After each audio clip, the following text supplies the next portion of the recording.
जयपुर के दुर्गापुरा कृषि अनुसंधान केंद्र में हुए राज्य स्तरीय किसान सम्मान समारोह में सीएम बजरलाल शर्मा के साथ में किरोड़ी लाल मीणा भी मौजूद रहे। पीएम मोदी ने इसी तरह के कार्यक्रम में बिहार के भागलपुर में किसान सम्मान निधि की किश्त जारी की।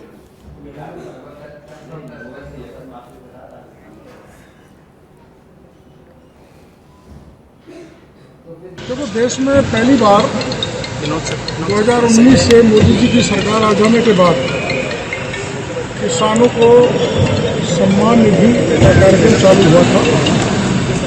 आज ये पूरे देश की किसान सम्मान निधि, जो कि हमारे राजस्थान में कम से कम 72 लाख किसानों को इसको फायदा मिलेगा। केंद्र की सम्मान निधि के अलावा राज्य ने भी 3000 रुपये किसानों को सम्मान निधि के रूप में देने का तय किया है, बजट में घोषणा की है। और मेरी समझ में देश में कोई ऐसा राज्य नहीं होगा जो एक्स्ट्रा किसान सम्मान निधि देगा। सर, पहले तो फोन टेपिंग के मामले में सदन में गतिरोध हुआ, अब पूर्व प्रधानमंत्री की बात को लेकर के विपक्ष लगातार गतिरोध पैदा कर रहा है। तो ऐसा है, अपने दादी कहना अपनी परंपरा में बड़ा सम्मानजनक होता है। अब उनको ऐसी बात क्यों लगी कि ये गलत है? अपनी संस्कृति में तो दादी पूजनीय होती है, सम्मान नहीं। सरकार का, संसदीय मंत्री का या सदन के नेता का कर्तव्य होता है कि सदन चले, और ये सदन महत्वपूर्ण है क्योंकि बजट सत्र है। तो उसमें मेरे को ऐसा लगता है प्रायोगिक तरीके से कांग्रेस के भाइयों द्वारा गलत डाला जा रहा है कि जो अच्छी योजनाएं सरकार ने बजट में डाली हैं उनका एक्सपोजर नहीं मिला। मैंने पहले बयान दिया था कि फोन टेपिंग हो रहा है, मेरी सीआईडी की जा रही है, और उड़ीसा था पर दिया था पिछले राज्य में जब मैं आंदोलन करता था, जब सड़क को करता तो सीआईडी जो फोन टेप भी होता था। और पहले आपको ध्यान है इस बात का कि मुकेश जो OSD थे गहलोत साहब थे, उन्होंने फोन टेप के बारे में कहा, गजेंद्र सिंह शेखावत जी ने फोन टेप के बारे में कहा, और वही अधिकारी अभी तैनात है तो मेरा फोन टेप हो रहा है, ऐसा मैंने कहा था। मैंने यहाँ ये जरूर कहा था ये गलती हुई है कि मेरे को पहले पार्टी को फोरम पर यह बात करनी चाहिए, लेकिन पहले के लगाए हुए अधिकारी जो अभी तक नहीं हटे। देश के यशस्वी प्रधानमंत्री माननीय नरेंद्र मोदी जी के किसानों को खुशहाल बनाने का संकल्प और एक समर्पण की मिसाल है। माननीय प्रधानमंत्री जी किसान भाइयों को समर्थन और सशक्त बनाने के लिए प्रतिबद्ध हैं। इसी भावना से उन्होंने आज ही के दिन यानी 24 फरवरी 2019 को प्रधानमंत्री किसान सम्मान निधि की योजना का आगाज किया था। उसी योजना की आज, जैसा मैंने कहा, 19वीं किस्त किसान भाइयों के खाते में भेजी गई है। माननीय प्रधानमंत्री जी इस योजना को कितना महत्वपूर्ण मानते हैं उसके लिए मैं आपको एक उदाहरण देना चाहता हूं। मैं आपको बताना चाहता हूं कि उन्होंने अपने तीसरे कार्यकाल के पहले दिन सबसे पहले किसान सम्मान निधि की फाइल पर हस्ताक्षर किए थे।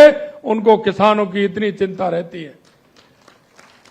साथियों, इस अवसर पर मैं आपको यह भी याद दिलाना चाहूंगा कि माननीय प्रधानमंत्री जी ने 2019 के लोकसभा चुनाव में पहले जब इस योजना की शुरुआत की थी तो कांग्रेस ने आलोचना करते हुए कहा था कि यह केवल चुनावी जुमला है, लेकिन किसान भाइयों के खातों में लगातार भेजी जा रही किस्तें उन लोगों को एक करारा जवाब है जो एक चुनावी जुमला कहते थे।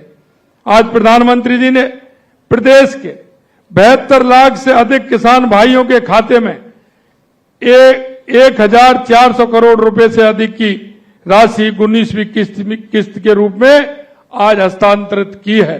मैं बताना चाहता हूं कि इस योजना के तहत पिछले 18 किस्तों में प्रदेश के 93 लाख से अधिक किसानों के खातों में 23,114 करोड़ रुपए की राशि। राजस्थान विधानसभा में दादी शब्द को लेकर के चल रहा गतिरोध जो है वो थमने का नाम नहीं ले रहा है। सदन की कार्यवाही के दौरान बार बार सत्ता पक्ष और विपक्ष के बीच में डेडलॉक तोड़ने को लेकर के आपस में चर्चा हुई, लेकिन किसी भी नतीजे पर नहीं पहुंची। वहीं हंगामे के कारण सदन की कार्यवाही को 2 बार स्थगित करना पड़ा। हालात ये रहे कि विपक्ष ने सदन की कार्यवाही का बहिष्कार कर दिया। पिछले कई दिनों से सदन में जिस बात को लेकर गतिरोध चल रहा है, आज सदन के पटल पर सबके समक्ष स्पष्ट रूप से ये प्रदर्शित हो गया कि एक व्यक्ति की हठधर्मिता और उसके द्वारा बार बार किए जा रहे अपशब्दों का प्रयोग राजस्थान विधानसभा की परंपराओं को कलंकित करने का कारण है। कोई विषय नहीं है जिसके ऊपर उन्होंने गतिरोध पैदा किया, ना तो कोई जनहित का मुद्दा है उनके पास, ना सरकार के विरुद्ध कोई विषय उठाने की उनके पास विषय वस्तु है। सिर्फ कांग्रेस के अंदर की जो राजनीति है वो आज खुलकर के सामने आ गई, क्योंकि जो समझौते की बात हुई और गतिरोध तोड़ने की बात हुई थी, उसमें हमारे वरिष्ठ विधायक आदरणीय राजेंद्र जी पारीक साहब, स्वयं नेता प्रतिपक्ष, स्वयं माननीय डोटासरा जी और रफीक अहमद, और उन्हीं के द्वारा जो सुझाव दिया गया कि डोटासरा जी के द्वारा जो सदन में व्यवहार किया गया जिससे अध्यक्ष जी की भावनाएं आहत हुई हैं, उन पर डोटासरा जी खेद व्यक्त करेंगे। साहब और अन्य कई वरिष्ठ सदस्यों ने कहा कि भाई कुछ नरमी से व्यवहार करें, सुने उनकी, तो हमने सुनने का मौका दिया। 2-3 बार राउंड हुए, जिसमें 2 राउंड में डोटासरा जी खुद भी थे शामिल अध्यक्ष महोदय के चैम्बर में, और उसमें जो कुछ तय हुआ, अंतिम राउंड में जो तय हुआ, कौन क्या करेगा, पूरा शेड्यूल तय हो गया। पहले कौन बोलेगा, फिर कौन बोलेगा, फिर कौन बोलेगा, और अंत में समापन कौन करेगा, वो सारा तय हो गया। कौन क्या बोलेगा ये भी तय हो गया। ये तय करने के बाद जब सदन में बैठक कार्रवाई शुरू हुई और विशेष अनुमति देकर निष्कासित सदस्य को भी अंदर आने की अनुमति दी गई, उसके बाद उनको जो बोलना चाहिए था वो बोलने की बजाय वो बात को घुमाने लगे और मुद्दे की बात जो बोलनी थी वो बोले बिना इधर उधर की बातों को घुमा के वापस हम पर दोषारोपण करने लगे। स्वयं के अपराध को स्वीकार करने को बिल्कुल तैयार नहीं हुए, किसी कीमत पे वो तैयार नहीं। अंदर जबकि चैम्बर में उन्होंने वहाँ भर दी थी कि मैं स्वीकार करूँगा और मैं खेद प्रकट करूँगा, लेकिन उन्होंने खेद प्रकट करने के लिए जो घुमा फिरा के वाक्य बोले वो पर्याप्त नहीं थे, और इसलिए फिर हमको उनका विरोध करना पड़ा। विशेष रूप से मैं उल्लेख करना चाहूंगा अटल बिहारी वाजपेयी जी का, कि जब अमेरिका का 7वां बेड़ा इंदिरा जी ने वापस भेज दिया और दुनिया का भूगोल बदल दिया, उस समय स्वयं अटल बिहारी वाजपेयी जी ने इंदिरा जी को दुर्गा का अवतार बताया। आज उन्हीं पार्टी के लोग किस प्रकार से इंदिरा गांधी जी का अपमान कर रहे हैं ये आप लोग देख सकते हैं। 4 दिन से हम लोग यहाँ पे विधानसभा के अंदर धरना दे रहे हैं, रात को भी यही सो रहे हैं। डेडलॉक खत्म करने के लिए बार बार हमारे द्वारा प्रयास किए गए, और आज भी स्वयं सुबह संसदीय मंत्री जी से, अध्यक्ष जी से हमने बात की, और चूंकि सत्ता अहंकार के अंदर मदमस्त है, वो किसी भी बात पे एग्री नहीं थे। उसके बावजूद ये तय हुआ कि जो घटनाक्रम है इसके अंदर सत्ता पक्ष से भी खेद व्यक्त करेंगे और विपक्ष से भी खेद व्यक्त करेंगे। बड़ा विडंबना देखिए, मेरे द्वारा, पारीक जी के द्वारा, हमारे प्रदेश अध्यक्ष गोविंद सिंह जी डोटासरा जी के द्वारा इस पूरे घटनाक्रम पे खेद व्यक्त करने के बाद में संसदीय मंत्री के द्वारा एक शब्द भी खेद के बारे में नहीं कहा गया, और जो इस पूरे प्रकरण की जड़ है, जो मंत्री का बयान है, जो अध्यक्ष जी के चैम्बर में ये तय हुआ था कि मंत्री उसके लिए माफी मांगेगा, खेद प्रकट करेगा, उस मंत्री को नहीं बुलाया गया। ये नाथूराम गोडसे की औलाद है साहब, ये तो उनके विचारधारा को मानने वाले लोग हैं। हमें क्या पता कि इतना जालसाजी है इनमें। आप बताइए कि जिस मंत्री के गलत बयान से जो गतिरोध हुआ और जब सेटलमेंट क्या हुआ, ये हुआ क्या कि हम कान पकड़ के माफी मांगेंगे और वो हम पे हुक्म चलाएंगे। ये कोई कभी समझौता होता है क्या? ये कहना कि इनमें ये है, इनमें ये क्या है, अगर हम में होता तो हम एक लाइन में एक्सपंज कराने के लिए उसके लिए खेत प्रकट क्यों करते? खेत प्रकट राजस्थान की जनता के लिए किया है। इनसे हम डरने वाले, घबराने वाले नहीं है। ये जब तक मंत्री हमारी नेता इंदिरा गांधी जी के लिए देश का गौरव, देश का स्वाभिमान, दुनिया में जिनका लोहा माना जाता है, उनके लिए अमर्यादित टिप्पणी को वापस लेकर के रिकॉर्ड से, और जब तक वो मंत्री माफी नहीं मांगेगा, जब तक हमारा विरोध प्रदर्शन जारी रहेगा, लोकतांत्रिक रूप से जारी रहेगा। ये मैं कहना चाहता हूँ किसी महान नेता के बारे में। और ये परंपरा होती है, जो व्यक्ति सदन का सदस्य नहीं है, व्यक्ति दुनिया में नहीं है, और वो महान महिला जो देश की प्रधानमंत्री रही हो, उसके खिलाफ इस प्रकार की बात बोलना प्रश्नकाल में, जहां उनका कोई संदर्भ नहीं था, उनकी धारणा कहीं ना कहीं जानबूझ के उनको अपमानित करने की थी, इसलिए जानबूझ के उस बात को रखा गया ताकि सदन और देश में तेज ना फैले।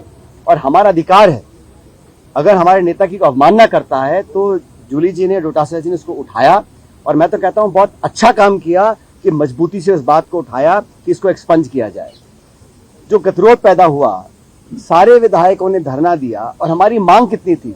मांग इतनी थी कि जिस मंत्री ने जानबूझकर इंदिरा जी का अपमान किया, और ये भाजपा की समानता देखिए आप, भारत सरकार पार्लियामेंट के अंदर अंबेडकर जी को अपमानित करती है, और राजस्थान सरकार जयपुर के अंदर इंदिरा जी को अपमानित करती है। ये चाहते हैं कि कंट्रोवर्सी पैदा करो, नेताओं को भला बुरा कहो, ताकि संवाद ना हो, सवाल ना पूछे जाए, जवाब देना ना पड़े। और मुझे बड़ा दुख है कि राजस्थान में परंपराएं नहीं रही।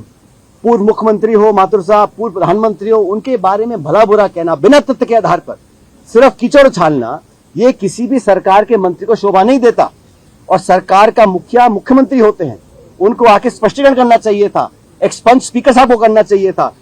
बावजूद उसके 3-4 दिन के धरने के बाद जब इस बात पर सहमति बनी कि दोनों पक्ष अपनी बात रखेंगे, और हमेशा होता है हर गतिरोध का समाधान चर्चा के बाद होता है, जब समाधान की ओर हम बढ़ रहे हैं, और पारिक साहब, जूली जी, डोटासरा जी, 3 लोगों ने पूरे प्रकरण पर अपना खेत प्रकट कर दिया सदन के पटल पर। उसके बावजूद भी सरकार के उस मंत्री ने ये ठीक नहीं समझा, सरकार के मुख्यमंत्री ने ठीक नहीं समझा कि अपना खेत प्रकट करें, उस मामले को एक्सपंज कराएं। इंदिरा जी के बारे में बुरा बोलना, और हम सब विधायक, आपने 6 लोगों को सस्पेंड किया, बिना वार्निंग के सस्पेंड किया। आपको लगता है कि आप 6 को सस्पेंड कर दोगे, 60 को सस्पेंड कर दोगे तो लोग आपको। रोहित से बड़ी खबर अब आपको बता दें, कालंजी थाना अधिकारी टिकमा राम सहित 5 पुलिसकर्मियों के विरुद्ध मुकदमा दर्ज हुआ है। सिरोही मुंसिफ कोर्ट के आदेश पर पुलिस ने मामला दर्ज किया है। परिवादी संगीता राव और उसके पति विक्रम सिंह राव ने यह मामला दर्ज करवाया है। परिवादी पति पत्नी है और कालंजी थाना क्षेत्र के चुआ गांव के निवासी बताए जा रहे हैं। परिवादी ने पुलिस कंट्रोल रूम पर फोन करके पुलिस को बुलाया और कांस्टेबल सुल्तान सिंह, हिमांशु और महेंद्र पर मारपीट का आरोप लगाया है। तो देखिए, कोर्ट के आदेश पर मुकदमा दर्ज कर रेवदर डिप्टी मनोज कुमार गुप्ता को ये मैटर अब सौंपा गया है। अब इसकी जांच की जाएगी। तो देखिए, परिवादी ने पुलिस कंट्रोल रूम में फोन करके पुलिस को बुलाया। अब खबर कोटा से है, जहां पर अजमेर के विजयनगर में छात्राओं का धर्मांतरण और दुष्कर्म के मामले को लेकर के विरोध देखा गया। आपको बता दें, अखिल विद्यार्थी परिषद के कार्यकर्ताओं ने गवर्नमेंट कॉलेज में अजमेर की घटना को लेकर के विरोध प्रदर्शन किया और दोषी युवकों को फांसी की सजा की मांग की गई। इस दौरान गवर्नमेंट कॉलेज में काफी संख्या में पुलिसकर्मी तैनात रहे।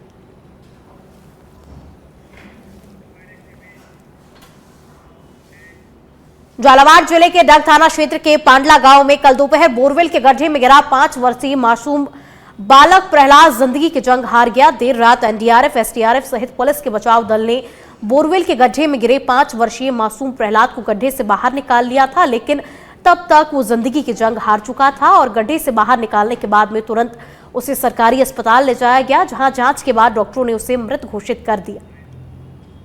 कल एक बालक था 5 वर्षीय प्रहलाद नाम का, बोरवेल में गिर गया था। इसको एसडीआरएफ और एनडीआरएफ की मदद से आज सुबह 3:30 बजे करीब बोरवेल से निकाल लिया उसको, फिर यहाँ CSC हॉस्पिटल डग में लाया गया, वहाँ डॉक्टर ने संबत को ठीक करवा दिया था। उसके बाद अभी उस बालक का पोस्टमार्टम करवाया जा रहा है, फिर उसके बाद पोस्टमार्टम में आगामी कार्रवाई की जाएगी। सर रात को कितने बजे बाहर निकला? रात को 3:30 बजे करीब। सर इसमें कोई मुकदमा भी दर्ज हुआ है क्या? मुकदमा दर्ज करने कार्रवाई की जाएगी। किसके खिलाफ? जो भी जिनकी भी गलती रही, जो भी बोरवेल वाला जो था उसको ढक्कन वगैरह नहीं लगाया उसने खिलाफ। अब कल की घटना है 12 बजे के समथिंग, तो जब भी मेरे फोन आया मैं तुरंत मौके पे पहुंचा, और मौके पे पहुंचते मैंने वीडियो साहब को और थंदार साहब को और एडम साहब को और मध्य डायरेक्टर साहब को अवगत कराया। तो वीडियो साहब थंदार साहब तुरंत ही 10 मिनट बाद में मेरे साथी पहुंच गए थे साहब, और एडम साहब भी आगे, कलेक्टर साहब भी आगे, सीओ साहब भी आगे, एक्शन साहब भी। चलिए अब खबरों में आगे बढ़ते हैं। कोटा से खबर अब आपको बता दें, बोरखेड़ा इलाके में नहर में डूबे शव का मामला, मृत युवक की अभी तक कोई शिनाख्त नहीं हो पाई है और पुलिस ने पोस्टमार्टम करा करके दाह संस्कार कर दिया है। 22 फरवरी को युवक की नहर में डूबने से मौत हुई थी, अभी तक उसकी कोई शिनाख्त नहीं हो पाई है। पुलिस ने दाह संस्कार कर दिया है। तो मृत युवक की कोई शिनाख्त नहीं हो पाई है। 2025 को बोरखेड़ा थाना क्षेत्र में चेतक इंचार्ज तरनवीर की हेड कांस्टेबल को सूचना मिली थी, सुबह करीब 10 बजे करीब सूचना मिली थी कि मजदूर चौराहे से स्टेशन की तरफ जाने वाली नहर में कोई अज्ञात डेड बॉडी पड़ी हुई है। इस पर मौके पे पहुंचे और नहर का पानी में से लाश को बाहर निकलवाया और उसके शिनाख्त करवाई, तो कोई शिनाख्त नहीं हो पाई।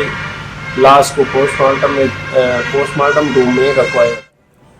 खैरतल तजारा के भिवाड़ी में लाखों रुपए की बैटरी और टेम्पो चोरी होने के मामले में UIT फेज 3 थाना पुलिस ने बड़ा खुलासा किया है। पुलिस ने चोरी हुई 6 बैटरी और 2 लोडिंग टेम्पो सहित 2 आरोपियों को गिरफ्तार किया गया है। आपको बता दें 11 फरवरी को UIT सेक्टर 4 बैटरी के गोदाम में चोरी की वारदात हुई थी।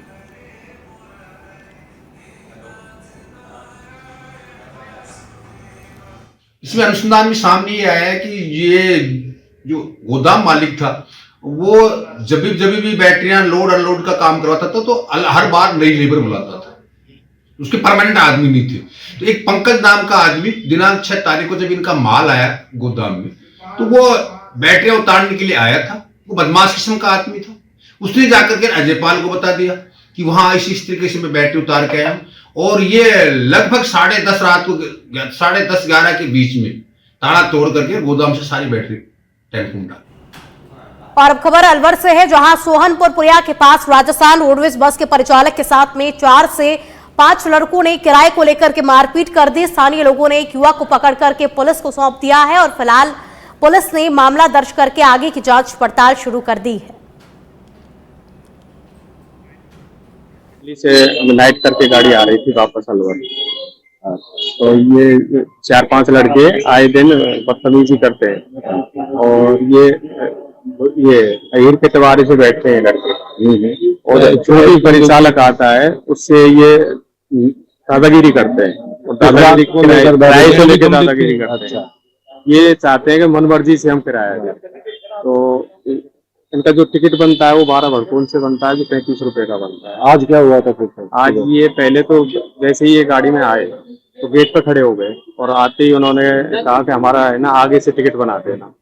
जोधपुर से बड़ी खबर आपको बता दें, BAMS प्रथम वर्ष की छात्रा ने फांसी लगा ली है। आयुर्वेद विश्वविद्यालय हॉस्टल में उसने फांसी लगाई है। उत्तर प्रदेश निवासी ये छात्रा बताई जा रही है और आत्महत्या के कारणों का अभी तक कोई खुलासा नहीं हो पाया है। महात्मा गांधी अस्पताल की मोर्चरी में मृतका का शव रखवाया गया है, तो अभी तक देखिए हत्या के कारणों का खुलासा नहीं हो पाया है कि आखिर क्यों मृतका ने फांसी लगाई है।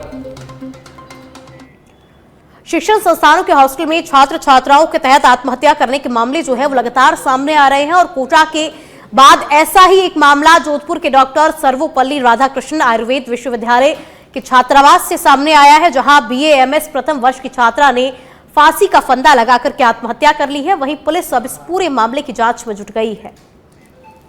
कल शाम के समय आयुर्वेद यूनिवर्सिटी हॉस्टल में BAMS प्रथम वर्ष की छात्रा मुस्कान कपूर जो अपने कमरे में पंखे से फांसी का फंदा लगाकर आत्महत्या कर दी है।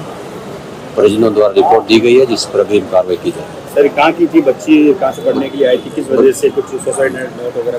बच्ची यूपी के शामली जिले